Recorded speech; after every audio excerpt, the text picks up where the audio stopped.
It's episode number 69, September 12, 2020. I don't want low returns in my cash balance pension.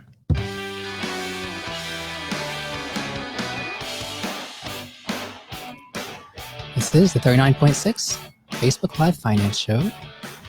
A show that teaches high earners like yourself how to make your money work for you so you don't have to work for your money.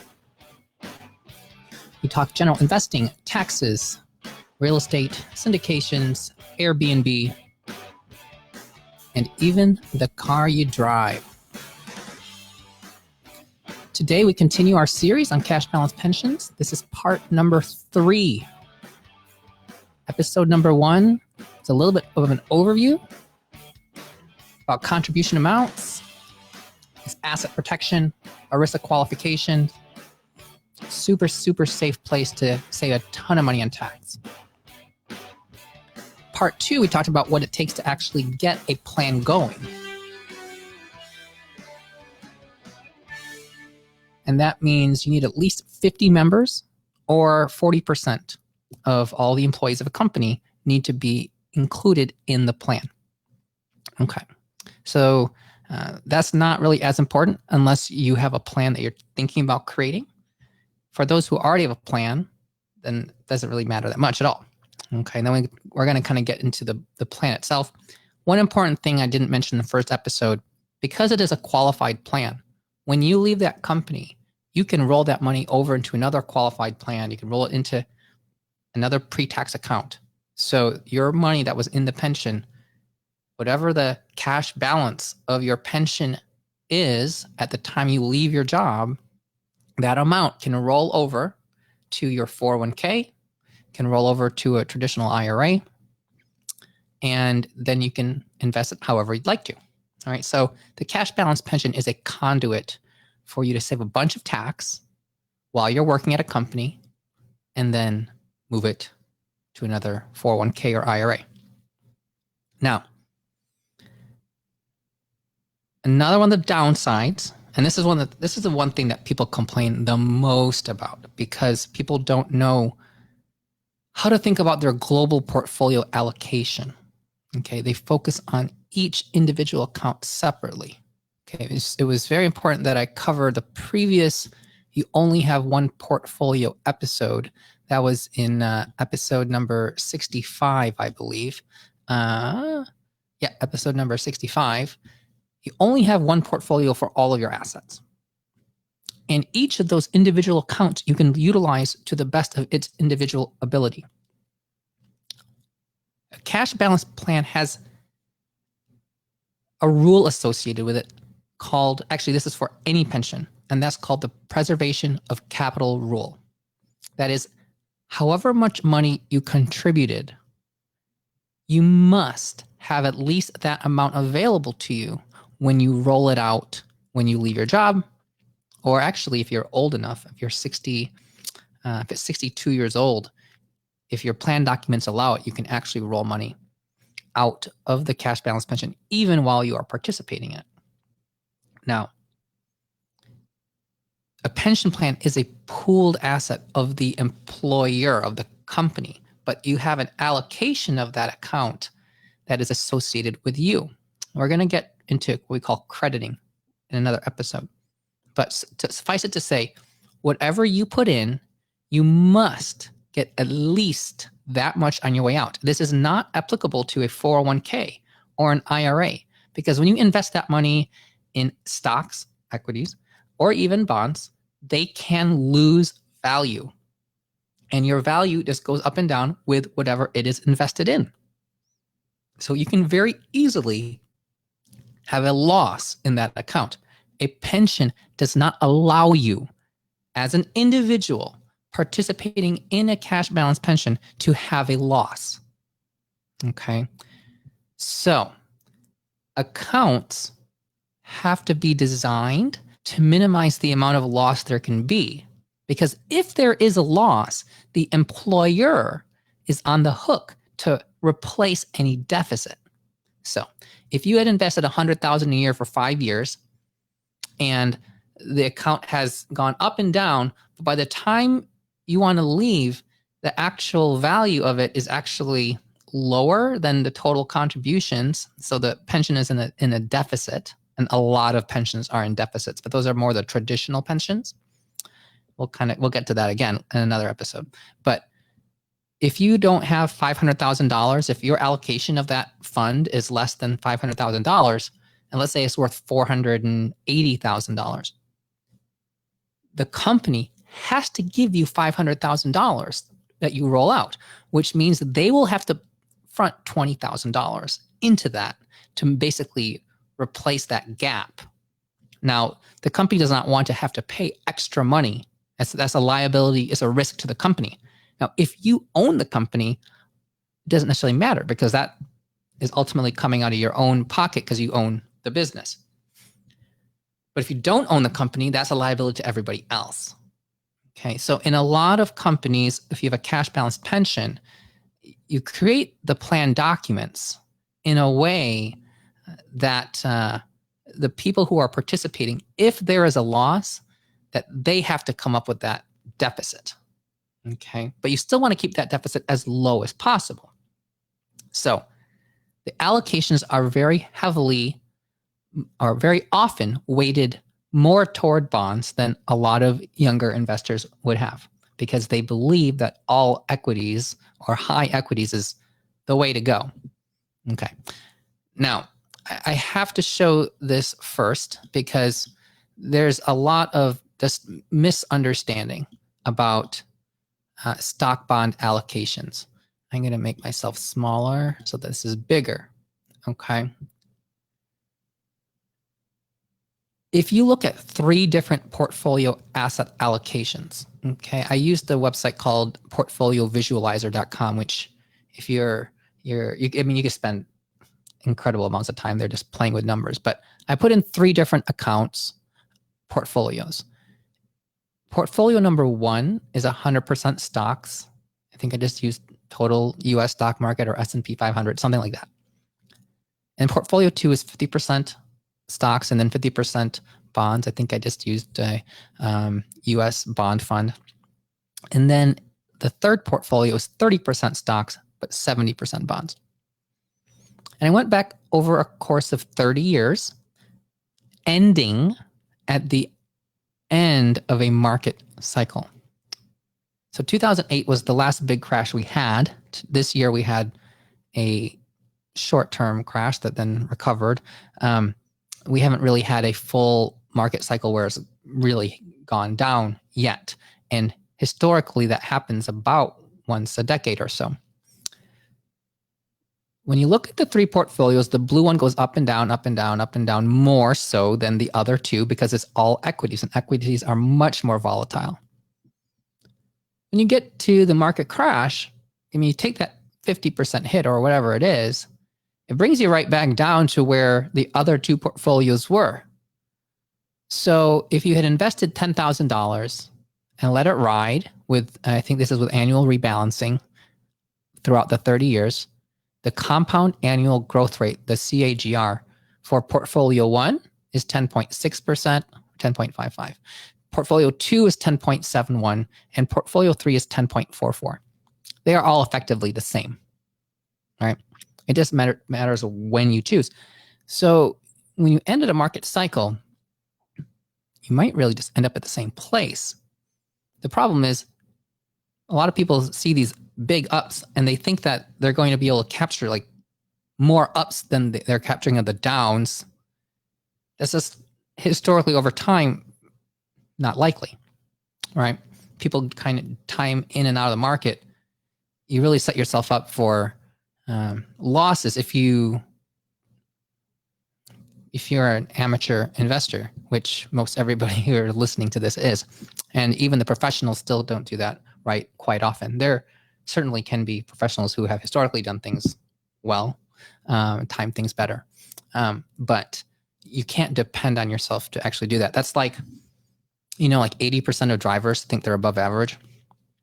And then I think like 20% of drivers, 20% of people don't drive. So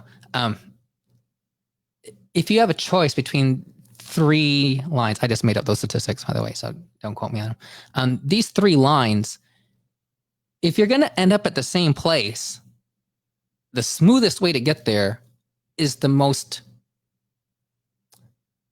risk less proposition to actually achieve that. Okay. The problem with writing equities is people sell at downturns and then you lock in losses. Okay. So even a 30-70 portfolio gets the job done, because people often say, well, I expect to get like 7% or whatever.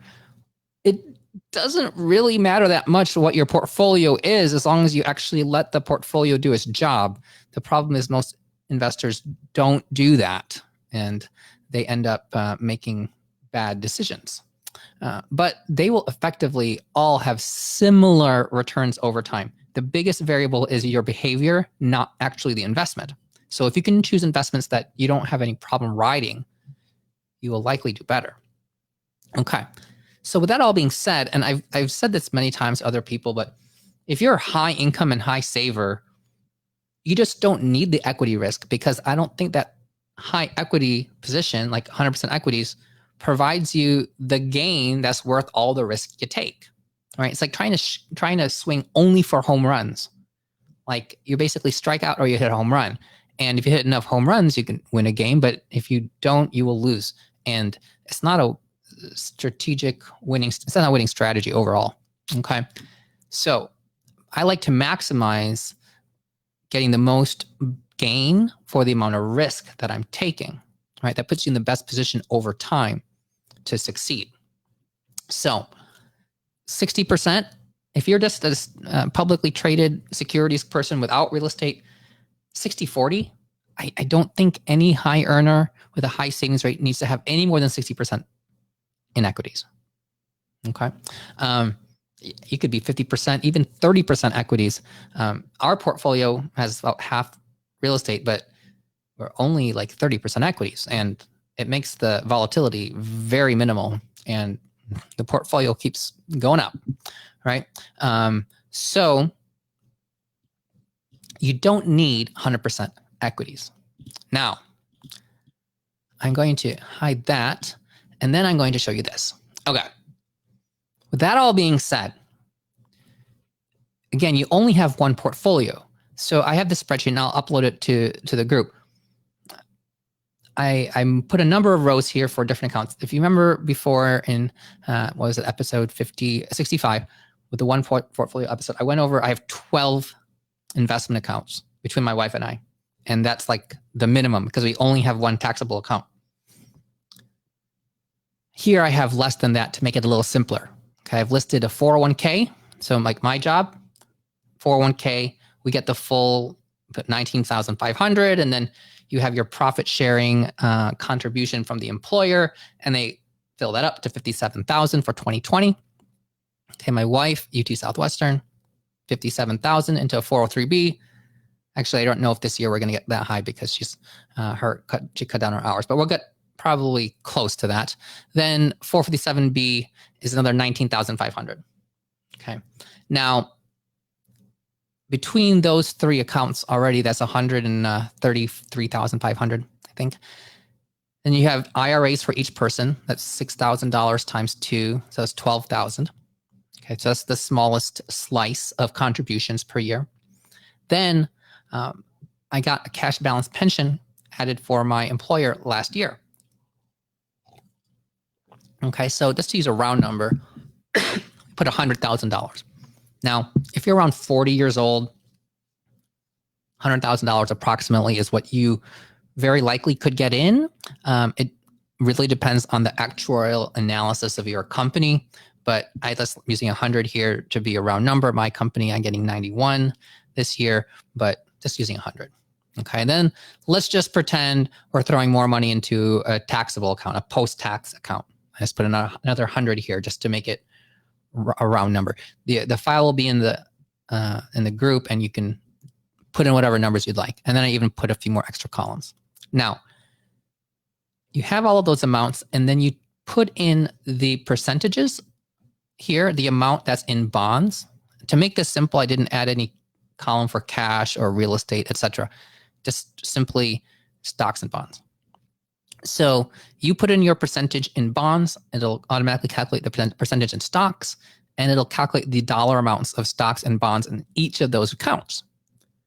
Now, in this example, the cash balance pension has a 40-60 allocation, and that's what we use in our group. And we use Vanguard as our advisor, and that's where the money is kept. They are not the actuary, though we have a separate actuary. This gets complicated with all the different parties involved, but it's basically those two. And then I set the taxable account here to 90% stocks, 10% bonds, just because I did. Just because I wanted to show that if you do this, you could have like an 80-20 portfolio, 80% stocks, 20% bonds, which I still think is a lot more stocks than people need to have if you're saving a bunch of money. Okay, now if you're only saving like 10% of your income, then maybe you want to be a little higher. But 80-20, I think there's absolutely no need to be more than 80% in equity. So there you go. You can put in your numbers, and if you want to be 70-30, you can just adjust the amounts. Okay, and you can do it in different places. A lot of people argue where bonds are better, but using that 40-60 allocation, you can work around that. Okay, so for example, you might want to put bonds in your IRA. Okay, so let's just change the IRA to 100% bonds. And now my allocation goes to 24% bonds. Okay, that's good. And then let's say on the taxable account, just because we don't want it to be too volatile, because that's the capital that you actually access on a whenever basis. Like if you need to dip into that to fund another investment, and you just don't want to sell equities off to, let's say, buy another real estate asset or invest in another syndication, you might keep your taxable account at like 50% bonds. Okay, so there you go. Now you're up to 35% bonds and 65% equities. Okay, now these amounts here, I just put in like, let's say, annual contributions for these, but really your global asset allocation is an ongoing portfolio. So for example, if you've worked for 5 years, your 401k can be $300,000, right? And so what happens is each year, whatever you're putting in is a much smaller amount of that. It becomes very easy to keep your portfolio around the asset allocation you want, even when you're throwing in, if you're putting in $100,000 at 40-60 every year, well, you just have to kind of work around that. And that's part of the reason why we went with 40-60, because people who want to be like 80-20, they can get there because I just showed that to you. And people who want to be, let's say 30-70, okay, 30% stocks and 70% bonds. So let's just pretend I changed the 401k, 100% bonds, 403b to 100% bonds. And there you go. You're basically at 68-32. So you're almost at 30-70 just doing that. Okay, so you can basically design whatever portfolio you want to around the cash balance pension. It does not matter to you as an individual investor what the return is inside or of the pension, because it's only a tiny slice of your total portfolio. Maybe not tiny. It is only a slice of it, and you can work around it. Okay. That is how you should be thinking about your money. You should not think about each individual account as its own separate portfolio. That's like looking inside of an account and looking at the return of each individual investment. Like, let's say you have a taxable account and you have 5 different funds in there, and they all play a role in your portfolio. It doesn't matter what the return of one of them is. You're like, oh, emerging markets had a horrible year last year. Now I'm going to dump all my emerging markets and I'm going to go switch to long-term treasuries because they had a great year. That is how people make bad emotional mistakes in managing their money, because they don't have a plan that they stick to. They're looking at individual assets. When you design a portfolio, you're designing it because of the way different pieces work with each other, such that when one goes up, the other one might not go up, but it can hedge when the opposite occurs.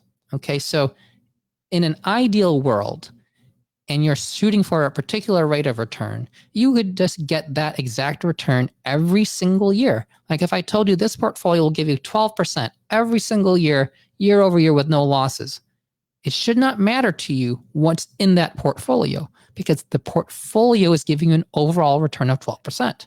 It could have something like gold in it. It could still have crypto. I don't necessarily recommend any of these things, but looking at any individual fund in your portfolio is analogous to looking at one account of your total portfolio. It's the whole thing that matters. And sure, you can look at individual funds, but you should decide if that fund is something you want to be part of your portfolio and come up with an investment strategy. The short-term outcomes of an individual fund, pretty much meaningless, right? As long as it fits your goals overall over a time horizon. So to keep your pre-tax contributions as high as they can be, you want to maximize every single dollar you can put into a cash balance pension. And in doing that, you just design your portfolio around it. You should be able to get an idea of what the cash balance pension is actually invested in. For us, it's very simple. We send the portfolio out to the investors. It's a 40-60 fund. It's basically just like Vanguard's. They have these fixed allocation strategy funds that are 40-60, 60-40, 80-20, or 20-80. Like conservative growth fund or whatever. It's basically that fund, but they break it into the individual pieces. And then there's a slight twist, adding a little bit more corporate bonds just to bump up the nominal yield because the nominal yield of bonds are so low. And we have a target of trying to reach 5% per year. That's our goal. Now, we do have a limit to how much we can credit investors with in any given year. And it's either like 5% or 6%. Anything above that is a surplus to the pension plan. And the bottom, it has to give at least 0%. Okay, we use what's called market-based crediting, which I'll do a whole separate episode on. But we have to credit each investor's cash balance with at least 0% per year.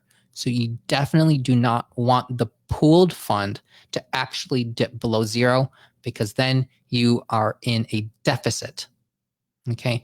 Having a surplus is not necessarily good either because having a surplus, well, one, that means maybe you took too much risk in your portfolio to start off with, but having a surplus, if that surplus gets distributed to investors, it can inhibit the amount they can subsequently contribute because of the actuarial analysis of future projections. The biggest benefit of the cash balance pension is the pre-tax nature of your contributions because that's when you save the money. If you are saving less money because you're putting less in, then you're not getting that tax savings. So ideally, your cash balance pension should be safe enough to have a very minimal risk of losing money, but also not be too risky that it overshoots your target. Because ultimately, you're just taking uncompensated risk, and that doesn't get to go to the investors anyway, or if it does, it inhibits future contributions. You just design your asset allocation around it. Now, from an employer standpoint, yeah, having a surplus would be nice because then you're not as worried about going underfunded, and that surplus can be used to offset losses in like the subsequent year or offset previous losses. Okay. And we're going to get to crediting. There's different ways to credit your balance, dynamic market rate crediting or fixed rate crediting, and that gets complicated. Okay. But that is why this preservation of capital rule is so important. And the employer does not want to put themselves at a liability to the pension fund. And investors want to save money in taxes. So the best way to do that is to design a safe allocation, 30, 70, 40, 60. I've seen some go up to even 50 to 60% stocks, but you can get in big trouble if you take too much of a loss.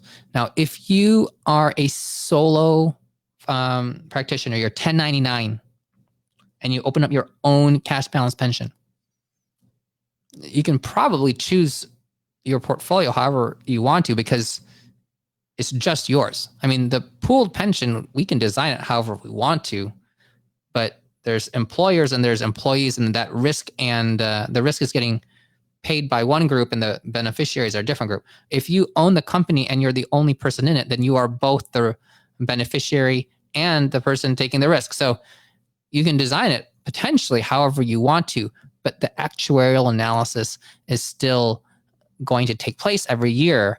And if you do have a loss, that preservation of capital rule still applies.